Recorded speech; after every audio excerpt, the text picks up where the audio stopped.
How the government has weakened the church in 21st century. It is not accurate to make a blanket statement that the government has weakened the church in the 21st century, as the relationship between the government and the church varies greatly depending on the country and context. However, there have been instances where the government's actions have been perceived as weakening the church's influence or power in certain countries. Here are some examples. Secularization. In some Western countries, there has been a trend towards secularization, which has led to a decline in the number of people who identify as religious and a decrease in the church's influence. This trend is not necessarily driven by the government, but rather by broader cultural and social changes. Legalization of same-sex marriage. The legalization of same-sex marriage in some countries has been a contentious issue for some churches, as it conflicts with their traditional teachings on marriage and sexuality.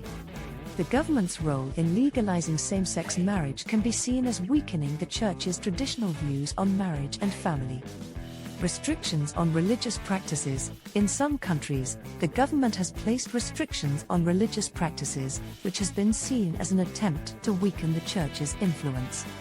For example, in China, the government has placed restrictions on the practice of religion, including the requirement for religious groups to register with the state and the ban on certain religious practices. Scandals. The church has been rocked by a number of scandals in recent years, including cases of sexual abuse by clergy.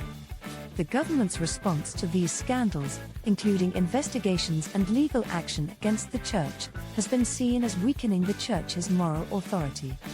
It's important to note that these examples are not representative of all countries and that the relationship between the government and the church can vary greatly depending on the context.